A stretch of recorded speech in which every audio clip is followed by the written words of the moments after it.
RedNationBlogga back with another video. I just got through watching the Rockets and the Pelicans game. As I look at my phone, the game is still going on, but all of the backups are in. I think the only rotational player in the game is Cam Whitmore. But tonight the Rockets look good, and I have a friend that I talk to. He's a Rockets fan also. And me and him, we always texting each other back and forth, and we always on Messenger, everything like that, talking about the Rockets, talking about certain players and everything. He believes that the Rockets will firmly win 50 games. I'm ready to get ignorant. I'm ready to say this team is going to win 55 games. I'm so confident in this team's ability, the depth, the talent, the top end talent, the mid tier talent, the low tier talent. Everybody in this rotation is a critical piece in the cog. And unlike last season, if a guy goes down for a week, 2 weeks, a month, it's not going to cripple the Rockets. Last year, Tari Eason, it hurt. This year, it's not going to hurt as much because now we know that we can slide in Amen Thompson in that spot, right?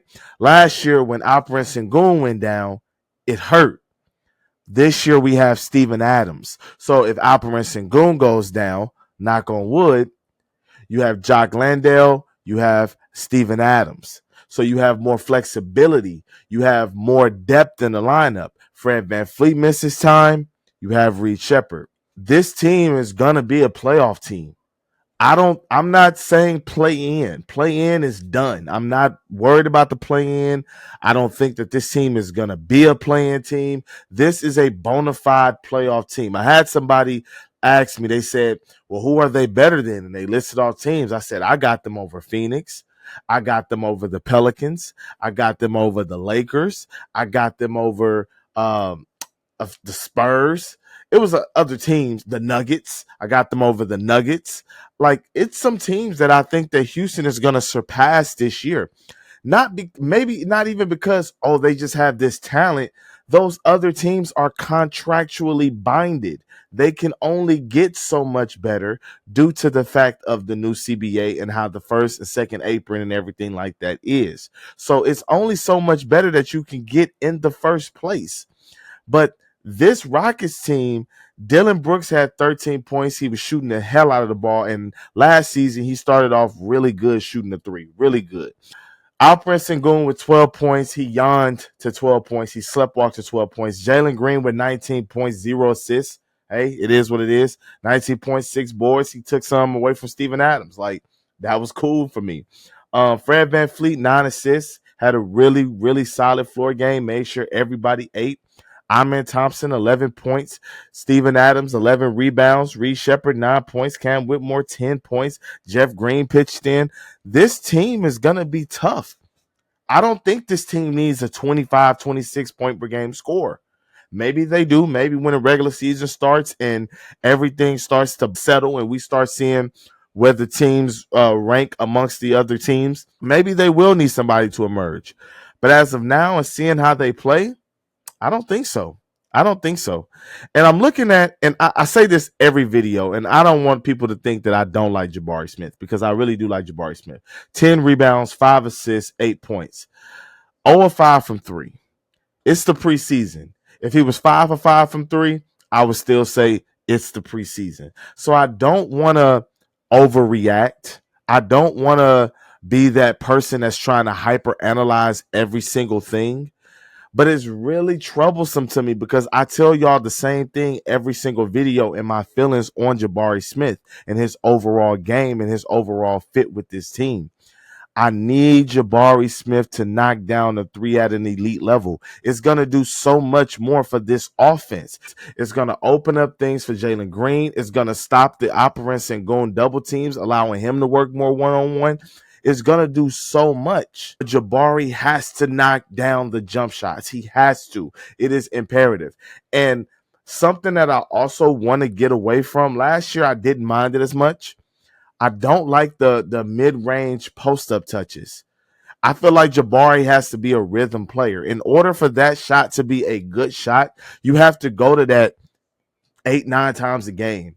Going to that play 2 to 3 times a game, I don't think it's enough. What, Jabari's going to go 1 for 3 from there? At best, 2 for 3. Like, I don't think that that's good enough. It was a point in the first half where the Rockets offense was like in a rhythm. They were clicking. Everything was moving. And he got post position in the mid range about 12, 14 feet, demanded the ball. Reed Sheppard gave him the ball, and Jabari Smith did like a turnaround jumper. He missed, and that just funked up the offense a little bit. And I didn't really like that. I just don't like that play. I would rather him just float around, get rebounds like he did today. He was a demon on the glass tonight. He was putting back dunk after dunk and all of these things and shooting threes in a rhythm. Even if you go 0 for 5, like, I would rather see that and you providing some type of spacing rather than the mid-range post-ups. I don't like that for Jabari unless that's going to be something that we go to a lot, and that's not going to be something that we go to a lot. Let's be honest. I just want to say I want to focus on Reed Sheppard, man. Reed Sheppard, he was 1 of 5 from 3, but I'm not really worried about that. 4 for 9 from the field, 9 points, 2 steals, 1 block, 3 assists, 2 boards. Reed Sheppard is heaven sent. He's heaven sent.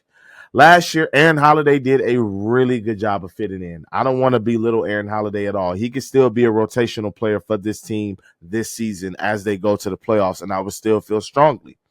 But one of the reasons why I also feel very strongly about this team is because of Reed Sheppard and what he brings to the table.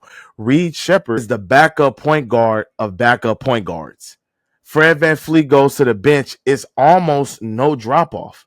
And Reed Sheppard, the mid-range jumper, they were talking about the coaching staff telling Reed Sheppard to hunt that shot, hunt that shot, hunt that shot. I want to see it more. I want to see it more. I want him to get in the pick and roll, pull up, do his little jump shot. I love that about him. I love that part of his game, and I want to see more of it.